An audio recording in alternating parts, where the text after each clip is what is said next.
अस्सलाम वालेकुम, a very good morning. Morning spot के साथ मैं हूं अफशीन कुरैशी और मैं हूं आपका मेज़बान बिलाल खान और बहुत सारी खबरों के साथ एक बार फिर आ चुके हैं। और दिन का जो आगाज़ होता है बड़ा खुशगवार होता है, क्योंकि खुशगवार बातों से होता है, जिसमें सेहत, लाइफ स्टाइल और कुछ अपडेट्स भी आपको करते हैं, क्योंकि लाइफ के कुछ हैक्स होते हैं ना, वो हैक्स हम क्रैक करते हैं और फिर उसके बाद फिर आपको बताते हैं कि अच्छा आगाज़ वही होता है जो मुस्कुराहट के साथ हो ना।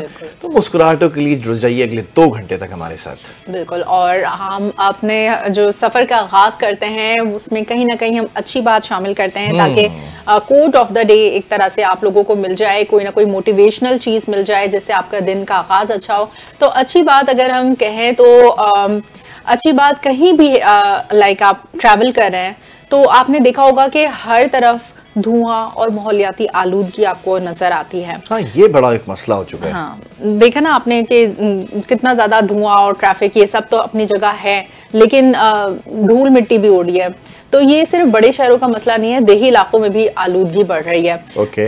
आपने देखा ना, ये बड़ी तशवीश की बात है कि आलूदगी के ये बादल जो है ना सिर्फ हमारी सेहत को मुतासिर कर रहे हैं, बल्कि माहौलियात पर भी इसके संगीन असरात मुरतब हो रहे हैं। और सबसे बड़ी बात यह है कि हम में से अक्सर लोग जो है ना इस मसले को संजीदगी से नहीं लेते। जो गाड़ियों की ज्यादा तादाद है, फैक्ट्रीज का बेतहाशा धुआं है, जो उनका वेस्ट है, ये सब अवामिल जो है ना आलूदगी में इजाफा कर रहे हैं। और माहौलियाती आलूदगी को कम करने के लिए हमें नौजवान नस्ल को भी आगाही देनी होगी, ताकि वो माहौल के तहफ़्फ़ुज़ में अपना किरदार अदा कर सकें। बेसिकली ग्रीन एनवायरनमेंट की आप बात कर रही हैं। हर तरफ हम देखते हैं कि जहां दिल जिसका भी चाहता है कचरा जलाना शुरू कर देते हैं, जहां पर भी दिल चाहता है वो आग लगा देते हैं, और जो वेस्टेज होता है उसको जो है वो जलाने का काम हर जगह सुबह सवेरे हम देखते हैं। कोई भी दुकानदार आता है, आप देखें जगह जगह कचरा पड़ा है, कोई खाली प्लॉट है, लोगों ने वहां पर कचरा फेंकना शुरू कर दिया। मतलब डंपिंग प्रॉपर पॉइंट्स होने चाहिए, ये नहीं कि जहां कहीं भी बस खाली जगह मिली वहां पर कचरा फेंक दिया। अच्छा, इसमें हम सबका फर्ज क्या है? हम सबका फर्ज ये कि अपने माहौल की खुद हिफाजत करें, अपने घर से, अपने अतराफ से, घर के अतराफ में गली मोहल्ले से शुरू करें, क्योंकि जमीन हमारा वो वाहिद घर है। कुदरती वसाइल की हिफाजत और सफाई का ख्याल रखना न सिर्फ हमारी सेहत के लिए ज़रूरी है, बल्कि आने वाली जो नस्ल होगी ना उसको भी एक महफूज दुनिया छोड़ने का जो है वो ये जरिया है। इसलिए हमें खुद आगे बढ़ना होगा, खुद से इनिशिएट करना होगा। ये नहीं कह रहे हम आपको कि आप पूरी सड़कों पर जाके सफाई शुरू कर दें। आपने करना ये कि अपने घर के आगे से कचरा उठाकर उसको एक जगह पर आपने अलग से रखना है, और फिर जहां से भी आपका वो एक पूरा जरिया होता है डंपिंग स्टेशन तक पहुंचने का पूरा मरहला होता है। ये सॉलिड वेस्ट मैनेजमेंट बोर्ड की तरफ से गाड़ियां आती हैं, उनको दे सकते हैं आप। लेकिन ये जो ज्यादातर दुकानदार होते हैं ना, हमने देखा है कि वो जरा से झाड़ू लगाते हैं और फिर उसके बाद वो कचरे को आग लगाते हैं, और फिर उसके बाद हर जगह पे और जिन दुकानों का डंप होता है, जैसे अगर कोई मिल्क शेक या फिर इस तरह के है, तो वो जितना भी उनका फाजिल कचरा होता है वो उठाकर एक कोने पे, बजाय इसके कि उसको प्रॉपर आप थैली में करके रखें और फिर उसको एक कचरे के तरफ लेके जाएं, आप उसी कोने पे वहां जमा करना शुरू कर देते हैं। आपको पता है बहुत सारा कचरा ऐसा भी है जो रिसाइकल हो सकता है। बिल्कुल हो सकता है। उस रिसाइकल कचरे को अगर आप जरा सा अलग कर लें तो आप पैसे भी बना सकते हैं। बिल्कुल। मेरे ख्याल में जितना भी ये वेजिटेबल्स का और फ्रूट्स का ये जो कुछ भी वेस्ट होता है वो सब खाद में बहुत अच्छी तरीके से प्रॉपरली यूज हो सकता है। आपको बताया था, हमारे पास एक गेस्ट आए थे जिन्होंने ये बताया था कि कचरे को रिसाइकल कर सकते हैं आप, वेट कचरा और ड्राई कचरा और प्लास्टिक को अलग कर सकते हैं। मतलब ये आप सब लोगों की जिम्मेदारी है कि आप उन लोगों तक पहुंचे हैं जो कचरा रिसाइकिल कर रहे हैं। खुद आप ये कचरा जहां आप देख रहे हैं हमारे पास इतना कचरा है, बजाय इसको जलाने, इधर उधर फेंकने, या फिर उसको प्रॉपर उसका डंपिंग पॉइंट या तो ढूंढे, या फिर जो रिसाइकिल कर रहे हैं उन तक क्या आप पहुंचे, ताकि ये जो है ना प्रॉपरली मैनेज हो। क्योंकि कहते हैं सफाई निस्फ ईमान है। अगर आप अपनी हेल्थ और हाइजीन पर ही तवज्जो नहीं दे रहे और अपने इर्द गिर्द के माहौल अगर आपका गंदगी से हटा हुआ है तो आप कभी भी सेहतमंद नहीं रह सकते। बिल्कुल ऐसा ही। और ये हो गई आज की अच्छी बात। और कुछ खबरों के ऊपर भी नजर डालते हैं। बड़ी डेवलपमेंट हुई है, कल पूरी दुनिया के अंदर एक तहलका मचा हुआ था, वो भी आपके साथ शेयर करते हैं, क्योंकि एक मुआहिदा है जिसकी हर जगह बाज़गश्त हो रही है। पाकिस्तान, उर्दन, मुत्तहदा अरब इमारात, इंडोनेशिया, तुर्किया, सऊदी अरब, कतर और मिस्र के वज़राए ख़ारिजा ने अमरीकी सदर की गजा जंगबंदी की कोशिशों का खैर मकदम कर दिया है। बिल्कुल, ये वो मुआहिदा है जो कि डोनाल्ड ट्रंप ने बहुत पहले भी रखा था कि नौ बातकारी, फिर से रिहैबिलिटेशन का प्रोसेस जो गजा में वो करने जा रहे हैं। लेकिन इसमें तमाम मुस्लिम ममालिक को इसलिए इन्वॉल्व कर रहे हैं ताकि जो है उनकी मतलब करे कोई भरे कोई वाली बात है ना। लेकिन ये कि उन्होंने एक अच्छा स्टेप लिया है। अब ये है कि बजाय अब ये कि जंग जो थी वो जाहिर है सब पूरी दुनिया ने इसको देखा, कितनी बुरी जंग रही, कितनी जेनोसाइड हुई, कितनी इंसानी अलमिया रहा है। लेकिन ये कि अब ये जा रहे हैं सीज फायर की जानिब। तो मुस्लिम ममालिक की जानिब से जारी ये मुश्तरका एलामिये में सदर ट्रंप के इस मुजवजा मंसूबे, जो इनका ये तजवीज़ करदा प्लान है, जो इनका ये सजेस्टेड प्लान है, उसको सराहा गया है, जिसमें गजा की तामीर नौ, इनका रिहैबिलिटेशन प्रोसेस, फलस्तीनी अवाम की जबरी बेदखली की रोकथाम, यानी कि आप उनको बिला वजह नहीं रोकेंगे अगर वो अपना वहीं पर रहना चाह रहे हैं, बाकी जंग बंदी, सीज फायर और एक जामे अमन अमल यानी पीस प्रोसेस को आगे बढ़ाने का ऐलान इसमें शामिल है। और ये एलामिया के मुताबिक सदर ट्रंप जो है उन्होंने इस बात की भी यकीन दहानी कराई है कि जो मगरबी किनारा है उसके इंजमाम की इजाज़त नहीं दी जाएगी। मतलब जहां उनका इंटरेस्ट क्लैश कर रहा है स्टाइल से, वहां पर वो फौरन स्टैंड ले रहे हैं। और मगरबी किनारे जो उसके बिल्कुल वेस्ट बैंक का जो मर्जर है उसके इजाज़त नहीं दे रहे। और एलामी में वो जो जितने भी वज़राए खारजा हैं, फॉरेन ऑफिसर्स हैं, उनकी जानिब से भी कहा गया है कि वो अमेरिका और दीगर फरीक़ैन के साथ मुस्बत और तामीरी अंदाज में बातचीत के लिए तैयार हैं। बिल्कुल इस मुआहदे को हतमी शक्ल दी जा सकेगी और इस पर अमल दरामद यकीनी बनाया जा सके, जिसके नतीजे में खित्ते की आवाम के लिए अमन, सलामती और इस्तेहकाम मुमकिन होगा। एलामिये के अंदर ये बात वाज़ेह है, इस बात का अज़्म का अदा किया गया है कि अमरीका के साथ मिलकर गजा में जंग के खात्मे के लिए एक जामे मुआहदे पर काम किया जाएगा। कंपाइलेशन की अगर बात की जाए तो मुश्तरका एलामिये के मुताबिक इस मुआहदे के तहत गजा को मुकम्मल इंसानी इमदाद की फराहमी, गजा की तामीर नौ और 2 रियासती हल के तहत गजा और मगरबी किनारे को मुकम्मल तौर पर एक फ़लस्तीनी रियासत में जम करना शामिल है। जबकि एलामिया में यह भी कहा गया कि ये इक़दाम बैनुल-अक़वामी क़वानीन के मुताबिक खित्ते के अमन और सलामती के लिए कलीदी हैसियत रखते हैं। अच्छा, कुछ चीज़ें हैं यहाँ पर, कुछ चीज़ों को अगर आप ब्रॉडर एंगल से देखें ना, डीप डाउन जाके टिक करें, और उसमें हमारे जो है वो सेनेटर भी उसके अंदर, एम्बेसडर भी मौजूद हैं उस पूरी कैंपेन के अंदर। अब अनकंट्रोलेबल हो चुका है ये। अच्छा, अब अनबीटेबल हो चुका है ये मामला। अच्छा। अगर आप दुनिया जो है वो उसकी इमदाद के लिए नहीं जा रही गजा की, तो अब समंदर का रास्ता है, अपनी जान पे खेल के अगर आप कोई इमदाद दे रहा है, मतलब ये कि अब पीस प्रोसेस शुरू हो गया है। शुक्र है कि अब सीज फायर की जानिब हम बढ़ रहे हैं और जो इमदाद है वो लोग अपनी, क्योंकि उन पर ड्रोन हमले भी हो रहे हैं, फिर भी वो जा रहे हैं। ये करना बनता था।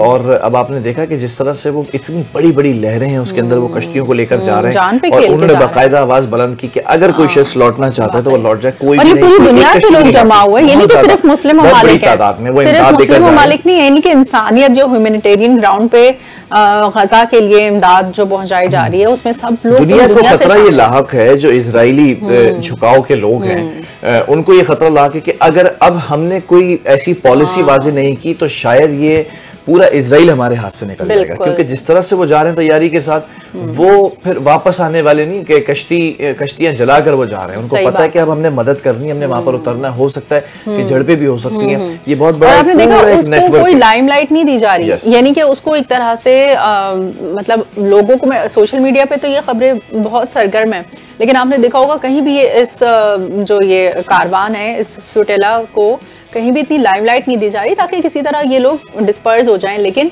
ये पूरी दुनिया से लोग हैं, ये सिर्फ मुसलमान नहीं है कि आप इनको टेररिस्ट का अटैक करके इन पर किसी तरह, मुस्लिम ममालिक के हाथ में है कि ये मुआहिदा है, इसकी तमाम शिकों को कम्प्लीटली अगर कंपाइल किया जाए, मुश्तरका तौर पर इसको हल किया जाए, तो शायद ये मुआहिदा बहुत बेहतर साबित हो सकता है। लेकिन इस मुआहिदे के अंदर बहुत से ऐसे बारीक पॉइंट्स हैं जिनको अगर मुस्लिम ममालिक डिस्कस करें तो वो शायद उसके अंदर अमेंडमेंट करा सकते हैं, क्योंकि ये अब मुस्लिम ममालिक के हाथ में सारी गेंद आ चुकी है। जो गेम है इस वक्त सारी मुस्लिम ममालिक, बिल्कुल, क्योंकि अब जो ट्रंप इमदाद के लिए भी तमाम अरब ममालिक की तरफ देख रहा है, वो देख रहा है कि जब पाकिस्तान सऊदी अरब ने अपना मुश्तरका दिफाई मुआहिदा कर लिया तो इससे ज्यादा स्ट्रॉन्ग पावर और कोई नहीं हो सकती। और पाकिस्तान की तरफ अमेरिका देख रहा है इंटेलिजेंस के लिए, उसके रेयर अर्थ मेटल्स को देख रहा है, बहुत सारी चीजें अमेरिका पाकिस्तान के लिए देख रहा है। और जाहिर है ये पाकिस्तान के लिए बहुत अच्छी अपॉर्चुनिटी है जिसको वो अपील कर सकता है। एक बात समझाए ना, इतने लाखों लोगों को शहीद कर दिया, बच्चों को शहीद कर दिया, बूढ़ों को शहीद कर दिया, खवातीन को शहीद कर दिया, इवन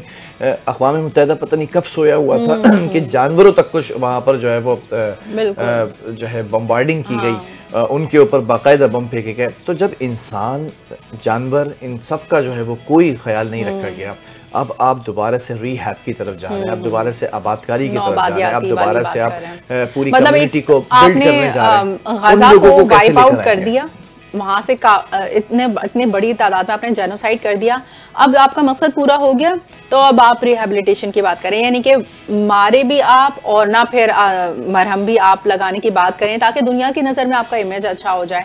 लेकिन सारी दुनिया ने देखा है कि आपने क्या किया है और आप ही की मर्जी, आप ही की माँ पर सब कुछ हुआ है।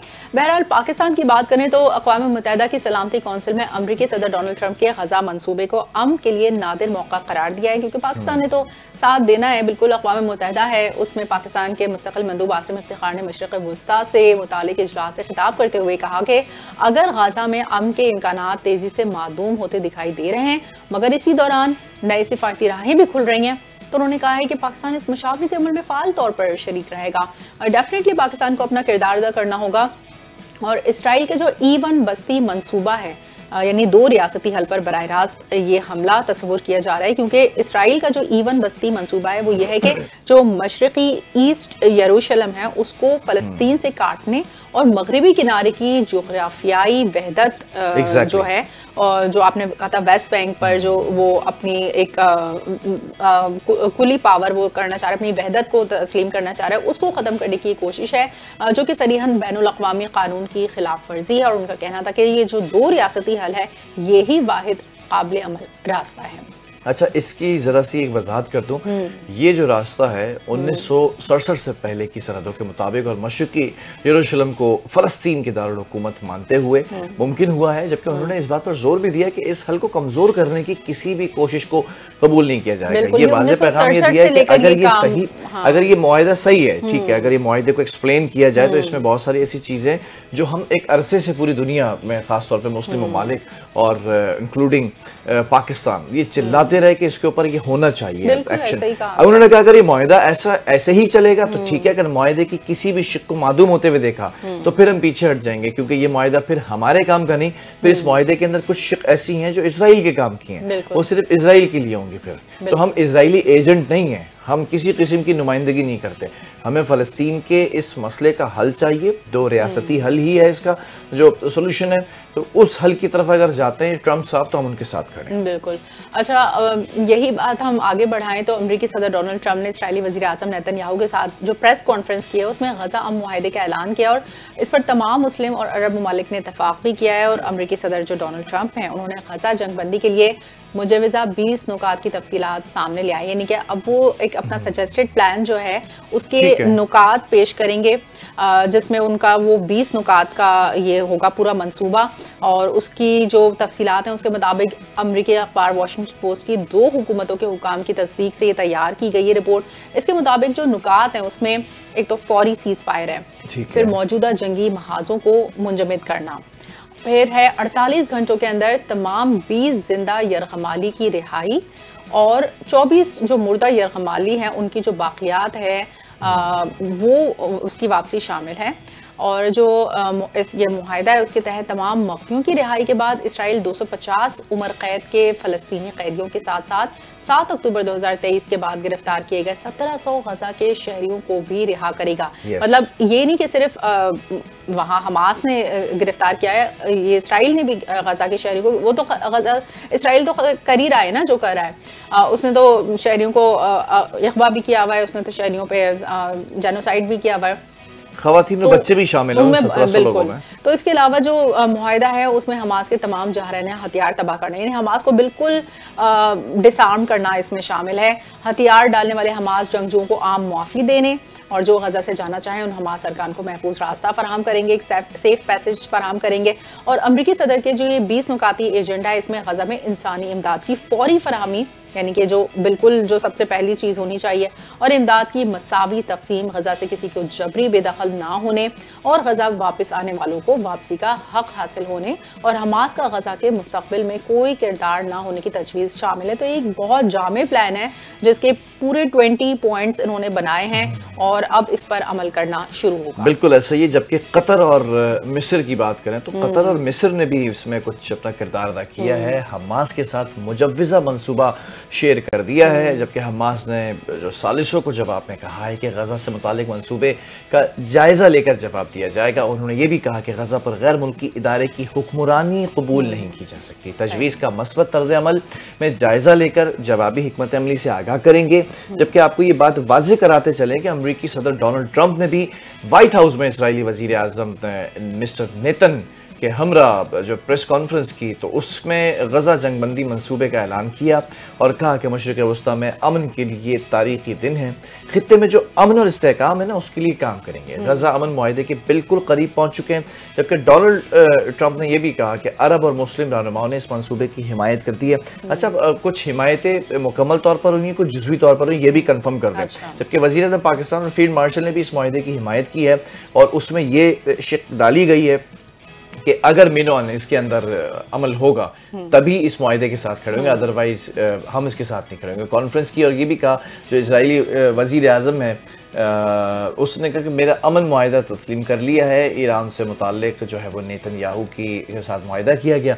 जबकि अमन मुआहदा तस्लीम करने पर इसराइली वज़ीर आज़म जो है उसका शुक्रिया अदा किया जो ट्रंप है उसने, और फिर उन्होंने अमल के में नेतन को जो है वो उसका किरदार का शुक्रिया अदा करते हुए, मतलब जो कि बनता नहीं था, बहरहाल इस किस्म का कोई शुक्रिया वगैरह बनता नहीं है ऐसी शख्सियत के लिए बात हुई है जो इन तमाम चीज़ों का पूरा मरकजी किरदार मास्टरमाइंड है। I don't want take his name as well.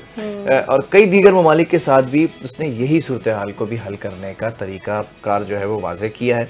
Let's see, एक बहुत बड़ा स्टेप होने जा रहा है। मैंने आपको कहा था कि दुनिया इस नए वर्ल्ड ऑर्डर की तरफ जा रही है। बिल्कुल, ये सब कुछ पाकिस्तान और सऊदीया के पैक्ट के बाद आपने देखा कि तेजी से होना शुरू हुआ। ये तेजी से होना शुरू हुआ क्योंकि उन्होंने मुस्लिम का एक ब्लॉक बनने का मतलब उनको खतरा लाहक हुआ, तो उन्होंने फौरन पीस प्रोसेस पे बात शुरू कर दी।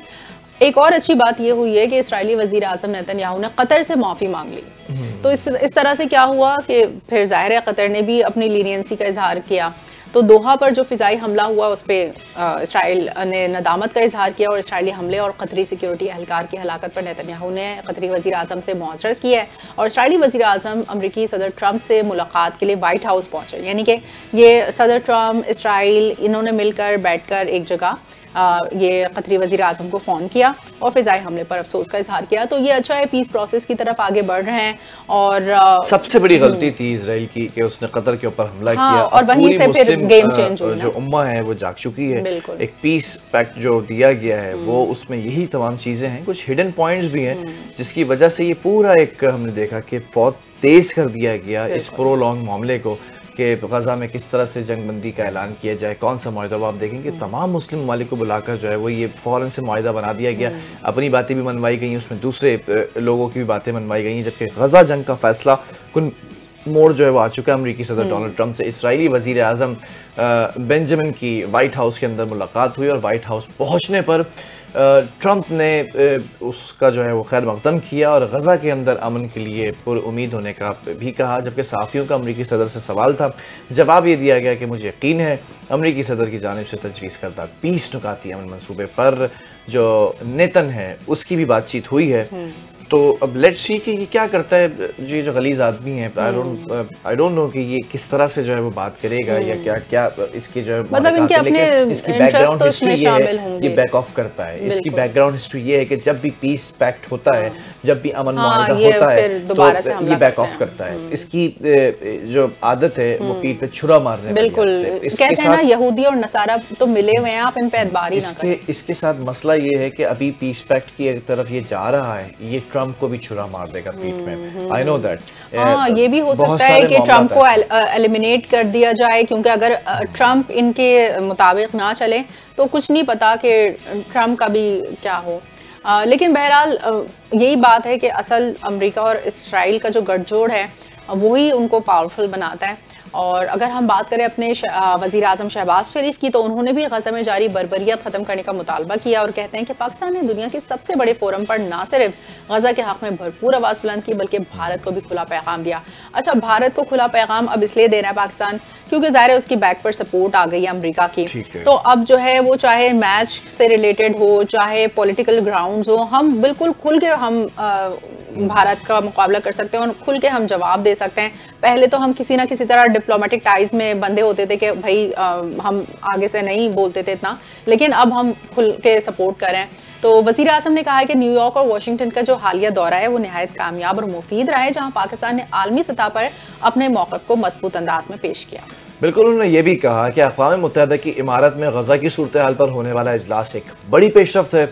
डेवलपमेंट सामने आई है जिसकी सदारत डोनाल्ड ट्रंप ने की और पाकिस्तान को खुसूसी तौर पर वहाँ पर इन्वाइट किया गया ताकि उनसे मशवरा किया जा सके। कतर, सऊदी अरब, मुत्तहिदा अरब इमारात, उर्दन और मिस्र समेत कई अहम ममालिक ने भी इस इजलास में शिरकत की है। जबकि वज़ीर आज़म ने हमें ये भी जो है वो कौम को बताया है कि ये एक इजलास के अंदर हौसला अफजा बातचीत हुई है और उन्हें यकीन है कि इस मस्बत नताइज का जो है वो बहुत जल्द एक सामना जो है वो पूरी दुनिया से होगा। जबकि वज़ीर आज़म ने ये इस बात पर जोर दिया कि गज़ा में 2023 से जारी जुल्म सितम अब बंद होना चाहिए। फौरी जंगबंदी वक्त की सबसे बड़ी और अहम ज़रूरत है। बिल्कुल, इट्स हाई टाइम। तो उन्होंने कहा कि मुसलमानों पर होने वाले बर्बरियत की मिसाल तारीख में नहीं मिलती और अब ये कि जो पाकिस्तान है उन्होंने ये भी कहा कि भारत के खिलाफ जो मार्का हक है उसमें पाकिस्तान ने शानदार कामयाबी हासिल की और अफवाज पाकिस्तान ने दुश्मन को ऐसा सबक सिखाया जो वो हमेशा याद रखेगा। और फील्ड मार्शल आसिम मुनीर की क़यादत में पाकिस्तान ने तारीख़ी फतह हासिल की, जबकि जंग के दौरान पूरी कौम अपनी बहादुर अफवाज की शाना बशाना खड़ी रही। एयर चीफ ज़हीर अहमद बाबर सिद्धू की क़यादत में पाक फ़िज़ाइये ने भी पेशा वराना महारतों का शानदार मुज़ाहरा किया है माशाल्लाह से। और वज़ीर आज़म ने कहा है कि पानी के जो मसला है उसको भी अक़वाम मुत्तहिदा में भरपूर अंदाज में उठाया और पाकिस्तान हर फोरम पर अपनी कौमी सलामती, अवामी मफाद और मज़लूम के हक़ में आवाज़ बुलंद करता रहेगा। तो पाकिस्तान का एक बहुत ज़बरदस्त यहाँ पर स्टांस पेश किया गया है। अच्छा, एक और बात आपसे शेयर करती चलूँ कि जो पीपल्स पार्टी है, आपको पता है कि उनका जो बेनज़ीर इनकम सपोर्ट प्रोग्राम है, तो उससे रिलेटेड अगर हम बात करें तो आपने देखा है कि दोनों मुस्लिम लीग नून और पीपल्स पार्टी में ठन गई है और बेनज़ीर इनकम सपोर्ट प्रोग्राम के मामले पर पाकिस्तान पीपल्स पार्टी और मुस्लिम लीग नून के दरमियान जो इख्तिलाफात हैं वो शिद्दत इख्तियार कर गए हैं। यहाँ से पीपल्स पार्टी की रुकन बोल रही हैं तो दूसरी तरफ से आज़मा बुखारी बोल रही है, तो दोनों जमातों ने एक दूसरे को काम न करने और गैर जिम्मेदारी का इल्जाम लगाया। वज़ीर आला पंजाब है मरीम नवाज साहिबा, वो खुलकर सामने आ गई हैं और अब आजकल बड़ा कॉन्फिडेंटली जो है वो रोस्टरों पे खड़े होकर बातचीत करें। उन्होंने कहा पंजाब के मामलात में पीपल्स पार्टी की मुदाखलत बर्दाश्त नहीं करेंगे। जब पीपल्स पार्टी कि ये जो हर मसला है, ये मसला जो है वो बेनज़ीर इनकम सपोर्ट प्रोग्राम से हल नहीं होगा। क़यादत बातों से नहीं अमली काम से नजर आती है। अब पीपल्स पार्टी ने भी जवाब दिया फिर उसका उनको।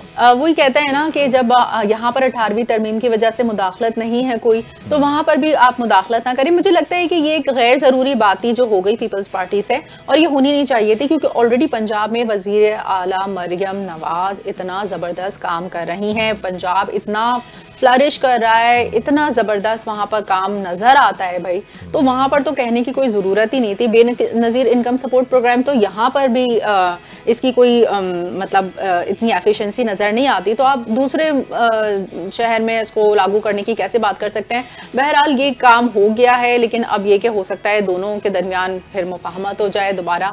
लेकिन फ़िलहाल ये बात बहुत बुरी लगी है मरीम नवाज को और उन्होंने इस चीज़ को अपनी बातों से भी इज़हार किया है। अब मौसम की तरफ भी जाते हैं, मौसम ने कुछ अंगड़ाइयाँ लेना शुरू कर दी हैं। कल एक अपडेट आई थी और वो आज कुछ अपडेट जो है वो मजीद मशहूर हो चुकी है। सिंध के मुख्तलिफ शहरों में तेज़ बारिश का सिलसिला शुरू हो गया है। टंडोला यार से अगर शहर की बात की जाए, गर्दोनवा की बात की जाए तो तेज़ हवाओं के साथ बारिश हुई, जिसके बाइस बिजली की फराहमी हमेशा की तरह मुअत्तल हो गई। सांगड़ में भी रात गए तेज हवाओं के साथ वक्फे वक्फे से बारिश होती रही है। बिल्कुल, महकमे मौसमियात ने आज से 3 अक्टूबर के दौरान सिंध में तेज हवाओं के साथ बारिश का इम्कान जाहिर किया है और समंदरी हवाओं के बाइस कराची, ठट्टा, बदीन और थरपाकर समेत सिंध के मुख्तलिफ इलाकों में वक्फे वक्फे से बारिश हो सकती है। तो ये कराची के लिए भी खुशखबरी है, तो हो सकता है कि अभी कुछ दिनों में बारिश हो जाए, तो ये अच्छी खबर है मौसम के एतबार से। और लाइफस्टाइल और हेल्थ की अपडेट अगर हम शामिल करें तो वही जो हमने अपने प्रोग्राम की बिगनिंग में बताया कि हमारे माहौल में जो धुआं और आलूदगी है वो शिद्दत इख्तियार करी है और इसके साथ ही जो बीमारियों के केसेस है वो भी बढ़ रहे हैं। ऑब्वियसली लाजिम व मलज़ूम है, ये मसला हमारी सेहत के लिए एक संगीन खतरा बन चुका है, जबकि धुआं सिर्फ नाक और हलक की तकलीफ का बाइस नहीं बल्कि फेफड़ों की मुख्तलिफ बीमारियों जैसे कि दमा, ब्रोंकाइटिस और इन तमाम चीज़ों का सबब बनता है। इसके अलावा हवा में मौजूद जहरीले ज़रात खून के बहाव में शामिल होकर दिल की धड़कन पर भी ये बराह रास्त असरअंदाज होते हैं, जिससे दिल का दौरा, फालिज और दीगर खतरात भी लाहक हो सकते हैं। इनका खतरा बढ़ जाता है, खासतौर पर बच्चे, बुजुर्ग और अफराद जो पहले से किसी बीमारी में हैं, इम्यून सिस्टम वीक है, वो और मजीद उनको खतरात लाहक हो जाता है। बिल्कुल, इसमें आप देखते हैं जिनको मुस्तकिल खांसी रहती है या एलर्जी की शिकायत होती है और ज़िंदगी बहुत ज़्यादा उनकी मुश्किल हो जाती है इसी माहौलियाती आलूदगी की वजह से, जो सेहत को नुकसान पहुंचाती है। इसका असर पूरी समाजी और मुआशी निज़ाम पर पड़ता है, क्योंकि बीमारियों की वजह से काम करने की सलाहियत मुतासर होती है और सेहत के जो अखराजात हैं उसमें भी इजाफा होता है। जाहिर है जब आप देखते हैं कि यार आपकी सेहत सही नहीं है तो फिर आपके मेडिकल एक्सपेंसेस साथ में बढ़ जाते हैं। जो अखराजात हैं, इसका मतलब ये है कि जब आपको सेहत अच्छी नहीं लग रही होती तो आप ऑब्वियसली डॉक्टर के पास जाते हैं, मेडिसिन खाते हैं और फिर उसके बाद कभी एंटीबायोटिक्स पर होते हैं, कभी आप आईवीज पर होते हैं, कभी आप आईएम्स पर होते हैं, कभी आप एक्स्ट्रा डाइट ले रहे होते हैं, कभी आप जो है वो एक्स्ट्रा फ्रूटी डाइट पर डॉक्टर आपको कहता चले जाते हैं, तो ये अखराजात बढ़ जाते हैं। इसीलिए अब कोशिश ये करनी है डाइट कि हमें फौरी तौर पर ना आलूदगी के जो मसाइल हैं उस पर हम उसको कंट्रोल करें और उस पर काबू पाने के लिए कुछ ना कुछ स्टेप्स लेना पड़ेंगे। पहले अगर हम बात करते थे ना कि कचरा ना जलाया जाए, ये चीज़ें ना की जाएं, तो इसका एक छोटा सा हल ये है कि आप माहौल को आलूदा होने से बचाने के लिए ना कहीं अपने लेवल के ऊपर अपने घर के अंदर प्लांटेशन करें, छोटे छोटे पौधे लगाएं, ताकि न सिर्फ अपनी सेहत बल्कि आने वाली जो नस्लें हैं ना, या तो उनको कहते हैं भाई आना नहीं, माहौल अच्छा नहीं है इसलिए मत आना, और अगर माहौल अच्छा है तो फिर आप उन्हें बुला भी सकते हैं। अच्छा, अब कुछ बात कर ली जाए टूरिज्म के हवाले से, और आज हम आपको लिए चलते हैं ठट्टा की शाही मस्जिद। और ये जामे मस्जिद शाहजहां मुगलिया दौर की एक मुनफरिद और तारीखी तामीर है, जो कि सिंध की ज़मीन पर अपनी मिसाल आप है। 1644 में इस मस्जिद की बुनियाद रखी गई और 3 साल की मेहनत के बाद 1647 में इसे मुकम्मल किया गया है। बिल्कुल, इसके ऊपर एक बड़ी खूबसूरत सी रिपोर्ट टीम ने तैयार किया, ये नजर डालता है। ठट्टा की जामे मस्जिद शाहजहां मुगलिया दौर की एक मुनफरिद और तारीखी तामीर है, जो सिंध की जमीन पर अपनी मिसाल आप है। 1644 में इस मस्जिद की बुनियाद रखी गई और 3 साल की मेहनत के बाद 1647 में इसे मुकम्मल किया गया। मस्जिद का रकबा तकरीबन 6316 मुरब्बा गज है और उसकी तामीर पर 9 लाख शाहजहानी रुपए खर्च हुए, जो शाही खजाने से फराहम किए गए थे। ये मस्जिद एक मंजिला है, मगर इसकी बुनियादें 12 से 15 फीट गहरी और मजबूत हैं, जिनमें पहाड़ी पत्थर इस्तेमाल किया गया है। मस्जिद के चारों तरफ 5 दरवाजे हैं, जिनमें एक मरकजी सदर दरवाजा, 2 छोटे दरवाजे अतराफ में और शिमाली और जनूबी दीवारों के वस्त में एक एक दरवाजा शामिल है। जामा मस्जिद शाहजहां की खास बात उसके 100 छोटे और बड़े गुम्बद हैं, जिनमें 6 बड़े और बाकी छोटे गुम्बद शामिल हैं। इन गुम्बदों के नीचे 94 चौड़े सुतून हैं, जो मस्जिद को इस्तेहकाम फराहम करते हैं। गुम्बदों की साख्त और उनके सुर्ख और सफेद पत्थरों के साथ बनाए गए नक्शो निगार निहायत खूबसूरत है, जो देखने वालों को महसूस करते हैं। मस्जिद की हवा और रोशनी का इंतजाम भी खासा महारत से किया गया है। दीवारों में कुशादा और जालीदार रोशनदान बनाए गए हैं, जो रोशनी और हवा की आमद और रफ्त को यकीनी बनाते हैं और इस बात को मुमकिन बनाते हैं कि तिलावत और खुतबे की आवाज बगैर किसी सोती आले के पूरे सहन में सुनाई दे। ये मस्जिद 20,000 नमाजियों की गुंजाइश रखती है और उसके खतीब और इमाम का सिलसिला शाहजहां के दौर से एक ही खानदान में जारी है। मस्जिद में लाइटिंग, पब्लिक एड्रेस सिस्टम और लाउड स्पीकर का इंतजाम है। सदर दरवाजे पर फारसी अशआर कुंदा हैं, जिनमें शाहजहां का नाम भी दर्ज है। सहन में पत्थर की जाए नमाज है, जिसके किनारों पर खूबसूरत नक्शो निगार बने हैं। मस्जिद की खूबसूरती में इसके जा बजा लगे नीले और सफेद रंग के बड़े टाइल्स भी इजाफा करते हैं, जिनमें खाकी, ब्राउन और दीगर रंगों की टाइल्स भी शामिल हैं। मिंबर और चारों कोनों पर कदीम मगर दिलकश टाइल्स नस्ब हैं, जो आज भी मस्जिद की शान बढ़ाते हैं। जामा मस्जिद शाहजहां का हुस्न बेमिसाल है और ये तारीखी विरसा जमाने के मुख्तलिफ अदवार का हसीन इम्तिजाज है, जो आज भी अपने वजूद की दास्तान सुनाने के लिए जिंदा है। ये जो गुंबदों की तामीर थी, ये फ़ने तामीर की एक ज़िंदा मिसाल है और अभी भी ये अगर आप जाकर देखें तो आपको बड़ा महसूस होने का मौका मिलेगा कि तारीख़ के उन पन्नों के ऊपर वो चीज़ें लिखी गई हैं जो आज के दौर में या तो ऐसी कंस्ट्रक्शन नहीं मिलती है या फिर दौर में वो हमें महसूस होने का, बिल्डिंग से ना इमारत की भी एक फ़ील होती थी, एक ऑरा होता था। तो उस इमारत को जब जो भी हम आपको बताते हैं ना, जेनजी के लिए ख़ास तौर पर बताते हैं, जब भी हम बताते हैं तो उसका मकसद ये होता है कि उस इमारत को कभी भी आप जाके विज़िट करेंगे ना, कभी मौका मिले आपको एक फील आएगी उस दौर की ना। हिस्टोरिकल प्लेसेस बन गई तो बन गई, अब न्यू कोई कंस्ट्रक्शन मैंने ऐसी नहीं देखी और है। इतनी नॉलेज आपको ये टीम दे देती है एनटीएन की मॉर्निंग स्पॉट की कि आप जब वहां पर जाएंगे तो ये पैकेज अपने सामने रखें, फिर आप जाके वो गुंबद, वो मीनार, वो जो उस पर आर्ट हुआ, वो चीजें देखे जाके। चल रहा है और सिर्फ कंक्रीट का जंगल फैल रहा है, बस किसी ना किसी तरह लोगों मैंने तो टारगेट बनाया है, मैंने टारगेट बनाया है, हमारी इरम आपी जो है वो सारा कंटेंट निकाल के देती हैं, सारा कुछ करती है। मैंने टारगेट बनाया जो 20 मुकामात है ना, ये मैंने विजिट करने हैं पर्सनली, जिनकी वॉइस ओवर हम करते हैं। ये बहुत अच्छी चीज है बिलाल कि अगर आप वहां जाकर भी एक अच्छा सा व्लॉग बना लें, वो भी दिखाएंगे आपको। बिल्कुल। और एक छोटे से ब्रेक की तरफ जा रहे हैं, ब्रेक से जब वापस आएंगे आज आपका टॉपिक है, आज जो बात करेंगे आपको एजुकेट करने के लिए बात करेंगे, आज आपके राइट्स के ऊपर बात करेंगे। आरटीआई क्या होता है, राइट टू इन्फॉर्मेशन क्या होता है, क्या